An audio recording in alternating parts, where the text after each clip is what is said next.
안녕하세요. 원국중학생 여러분, 과학쌤 최승입니다. 2학기가 되어서 새롭게 다시 거꾸로 수업이 돌아왔습니다. 6단원 1과 에너지 전환을 이제 선생님이랑 거꾸로 수업을 통해서 알아보게 되겠는데요. 오늘은 그 첫 번째 시간, 첫 번째 조가 이번에 이 두 번째 1의 양 구하기에 대해서 이제 수업을 진행하게 될 거예요. 그러면 같이 한번 알아보도록 하겠습니다. 저번 시간에 선생님이랑 같이 과학에서 1이란 무엇인지에 대해서 배웠었죠? 기억나시나요? 자, 과학에서 1을 했다 라는 이야기를 할 수 있으려면 두 가지 조건이 만족되어야 된다고 그랬어요. 어떤 거였죠? 네, 첫 번째, 물체의 힘이 작용해야 해요. 그리고 또 두 번째, 힘이 작용하는 방향으로 물체가 이동해서 일정 거리, 이동 거리를 가지고 있어야 된다라는 이야기 했었습니다. 즉, 과학에서 1을 했다라는 조건을 만족하기 위해서는 물체에 힘을 주고 그 힘이 주는 방향에 따라 물체가 이동을 해야 되는 조건이 만족되어야 된다고 그랬었죠. 그러면 오늘은 무엇에 대해서 배울 거냐면 지금 이 물체에 일을 했단 말이야. 그러면 얼마만큼의 일을 했냐 그 양을 구하는 식을 알아보는 시간을 가져보도록 하겠습니다.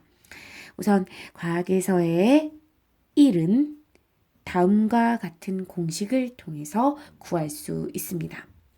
이 물체에 주어진 힘의 크기에다가 그 힘에 의해서 물체가 이동한 거리를 곱해준 이 값을 우리는 과학에서의 1의 값이다 라고 정의 내릴 수 있습니다.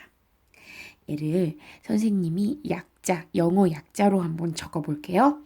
1은 work니까 W, 힘은 F, force, 그리고 이동 거리는 변이의 뜻에서 S.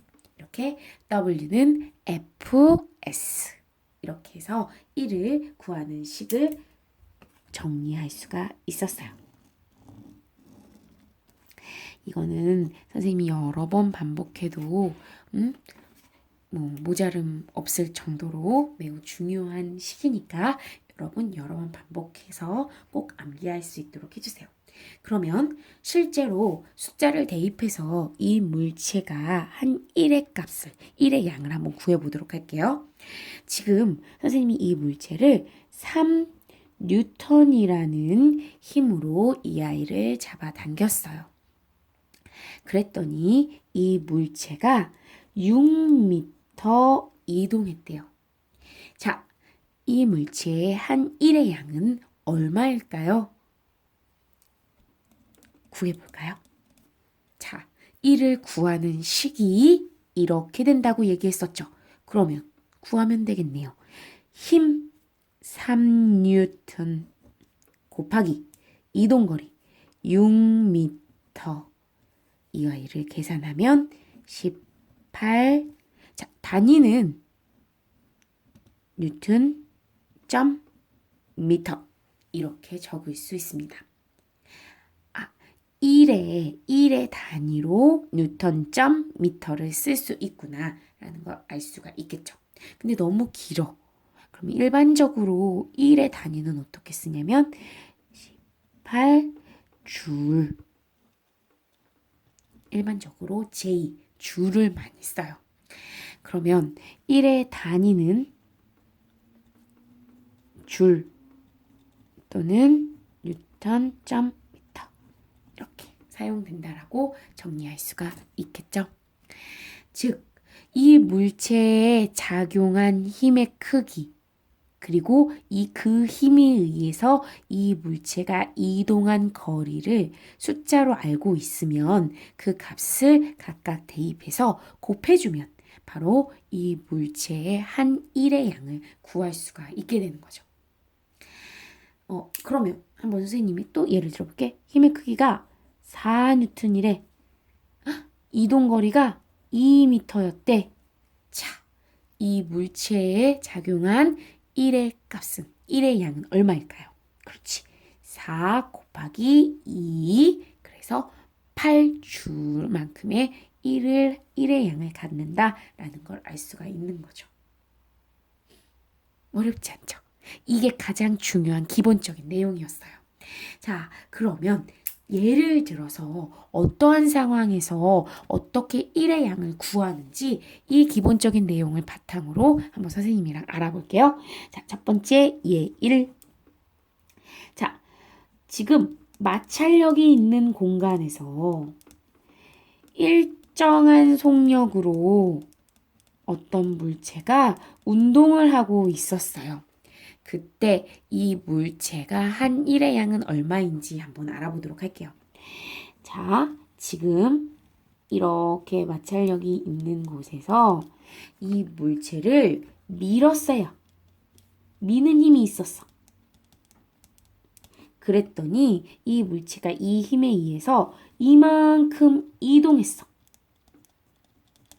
자, 질문해 볼게요. 이 아이의 1 어떻게 구할 수 있죠? 그래요.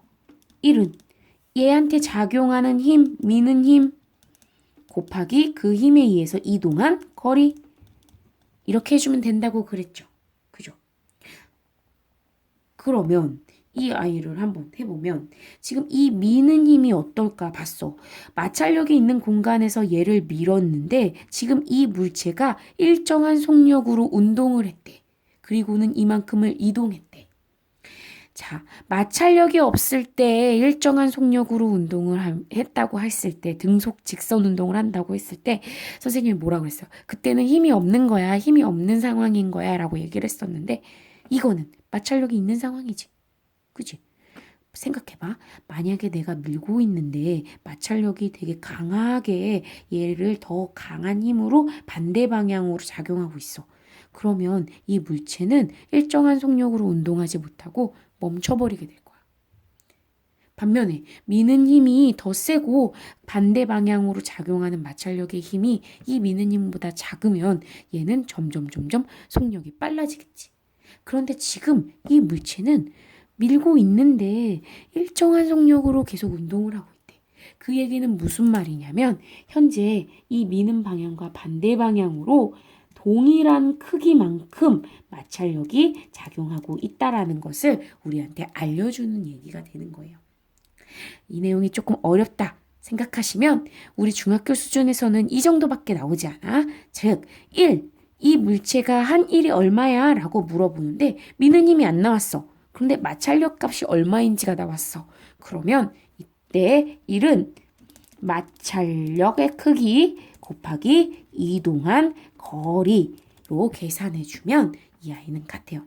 그 말 무슨 말인지 한번 선생님이 예를 들어서 설명해 드릴게요. 지금 선생님이 이 물체를 5N의 힘으로 밀었어요. 그랬더니 2m 이동했대요. 일정한 속력으로 이동을 했어요. 이때 이 물체가 한 일의 양은 얼마인가? 라고 물어봤어요. 문제가. 그러면 계산해 볼까요? 어떻게 계산하면 돼요? 그래요. 미는 힘 얼마야? 5N 곱하기 이동거리 2m. 즉 이때 이 아이의 한 일은 10줄. 이렇게 계산하면 끝나겠죠. 그런데 또 어떤 문제가 나올 수 있냐면 자, 이렇게 5N의 미는 힘을 작용했는데 2m 일정한 속력으로 움직였어. 이때 이 물체에 작용하고 있는 마찰력의 크기는 얼마야? 얼마였을까? 라고 물어본다면 우리는 미는 힘과 마찰력의 크기는 같으니까 이 상황에서는 마찰력의 크기는 미는 힘과 같은 5N이다 라고 얘기할 수 있다는 거죠. 마찰력에 대한 1의 값을 구하는 방법이었어요. 그러면 두 번째 예를 한번 들어볼까요? 예, 두 번째. 자, 중력이 있는 상황이에요. 그런데 이때 일정한 속력으로 운동을 했대요. 자, 그랬을 때 이제 어떤 일이 벌어지는지 한번 같이 볼게요. 요거 약간 더 얘보다는 단계가 많으니까 잘 기억하고 계세요. 여기 지금 어떤 물체가 있어요. 근데 이 물체의 질량이 10kg이래요. 아이를 이렇게 들었어. 드는 힘이 있겠죠? 이 아이를 들었으니까 그리고는 이만큼 들어 올렸어요. 이만큼 이동거리가 있었어요. 자, 질문. 이 물체를 이렇게 들어 올렸어. 그래서 이만큼 이동시켰어. 이때 이 물체의 한 1의 양은 얼마일까요? 어떻게 구할 수 있을까요? 1. 그치. 드는 힘 곱하기 이동 거리를 하면 이때 이 물체의 한 1의 값이 될 거예요. 근데 드는 힘은 얼마일까요? 이 물체의 무엇과 같을까요? 맞아요. 이 물체가 지구에서 당기는 힘 뭐예요? 바로 중력과 같아요. 이 물체를 잡아당기는 중력의 크기가 바로 이 물체의 무게거든요.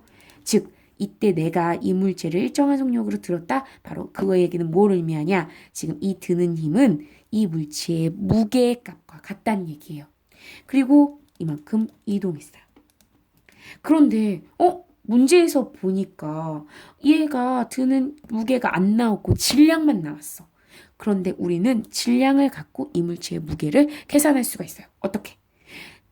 질량에다가 곱하기 중력 가속도였던 9.8을 곱해주면 바로 그 물체의 무게값이 되죠. 중력, 그 물체를 잡아당기는 힘인 중력값이 같아요. 그래서 이렇게 계산할 수가 있습니다. 즉, 만약에 이동거리가 2m였다고 한다면 이때 이 물체를 드는 데에 사용한 1의 양은 얼마냐라고 물어본다면 질량 10kg 곱하기 9.8 곱하기 이동거리 2m 그래서 196줄만큼의 일을 했다라고 이야기할 수 있는 거죠. 자, 잘 보세요. 1의 양을 구하는 기본적인 내용은 이 내용과 같습니다. 1은 힘 곱하기 이동거리예요. 그리고 대표적인 예로 마찰력이 있는 상황에서 일정한 속력으로 운동했을 때 이 물체에 작용한 1의 양은 구하는 방법. 그리고 무게를 가지고 있는 이 물체를 일정한 속력으로 들었을 때 한 1의 양을 구하는 방법. 이렇게 두 가지를 선생님이 알려줬었거든요. 선생님이 이 내용을 여러분이 다 숙지가 되었으면 일정한 시간 후에 이 영상 아래에다가 선생님이 몇 개의 예시 문항을 올릴 거예요. 그러면 이 수업을 하시는 분들은 그 예시 문항을 잘 숙지하신 후에 여러분들이 수업을 이거를 다 끝내고 나서 모든 아이들한테 그 문제를 나눠줄 거거든요. 그러면 그 문제를 푸는 방법까지 여러분들이 해주시면 되겠어요. 자, 오늘 첫 번째 시간이었습니다. 다시 시작합니다. 우리 모두 화이팅! 다음 시간보다 더 열심히 할 수 있도록 해볼게요. 그리고 이 수업은 지금까지 이제 수업을 진행하는 모둠 외에도 다른 모둠에서 기록이, 칭찬이, 지킴이 몇 분이 들으셔야 되죠.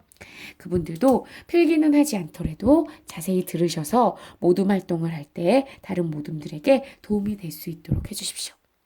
자, 그러면 원곡중학교 학생 여러분 화이팅 할게요. 우선 미션은 선생님이 수업을 들었는지 안 들었는지 확인하는 거. 숫자를 말해보세요 라고 물어볼 거예요. 그러면 3이라고 대답하시면 됩니다. 자, 그러면 다음에 만나요. 빠이빠이.